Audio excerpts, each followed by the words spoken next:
Bonjour à tous. 26 départements placés depuis midi en alerte orange à la canicule. Tous les départements de la zone sont concernés, le Jura comme la Côte d'Or, le Doubs et la Haute-Saône. Le mercure pourrait déjà frôler voire dépasser les 36-37 degrés. Une chaleur étouffante, y compris la nuit. Canicule qui va s'intensifier d'ici la fin de la semaine et s'ajouter à des sols déjà très secs et impactés par la précédente du mois de mai.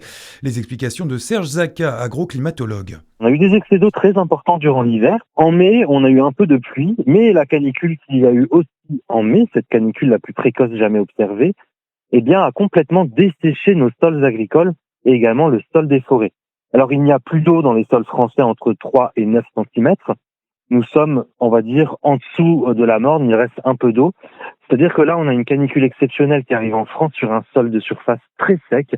C'est pour ça que les températures pourraient largement s'envoler au-dessus de 40 degrés, là où en mai, elles étaient restées entre 36 et 39 degrés maximum. Et plus de précisions sur les températures locales dans votre météo, ce sera après le flash de midi et demi. Les épreuves du baccalauréat se poursuivent pour les élèves de terminale, dernier jour pour les écrits. On s'intéresse au lycée Jules Hague de Besançon où 22 candidats ont été victimes d'une bourde hier lors de l'épreuve d'histoire-géographie. D'après le rectorat, ces élèves ont composé sur le mauvais sujet. Il avait en effet été décidé avant le début de l'épreuve de leur faire passer le sujet de secours pour des raisons qui n'ont pas été précisées. C'est finalement le sujet initial qui leur a été distribué.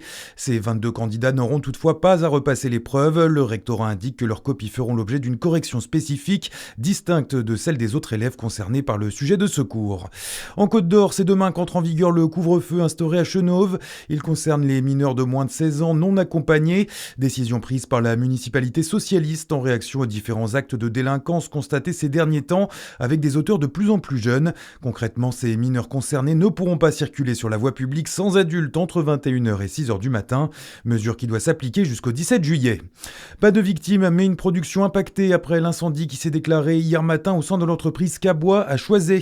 Comme le rapporte la Voix du Jura, le pire a été évité grâce à l'intervention rapide d'un chauffeur routier. Il a utilisé un extincteur avant l'arrivée des sapeurs-pompiers. Le sport local, bonne nouvelle pour le DFCO, le club de football dijonnais promu en Ligue 2 a passé avec succès l'étape de la DNCG, la Direction nationale du contrôle de gestion chargée d'étudier les comptes des clubs français. Aucune mesure n'a été prise à l'écart du club, indique l'instance, chez qui le passage obligé peut donner des sueurs froides aux structures les moins bien gérées. Le football encore, mais de l'autre côté de l'Atlantique, avec la Coupe du Monde qui continue. Place aujourd'hui à la deuxième journée de phase de groupe. La République tchèque est opposée à l'Afrique du Sud à 18h. La Suisse défie la Bosnie-Herzégovine à 21h. Et puis à suivre à minuit, Canada-Qatar et à 3h, le Mexique qui affronte la Corée du Sud.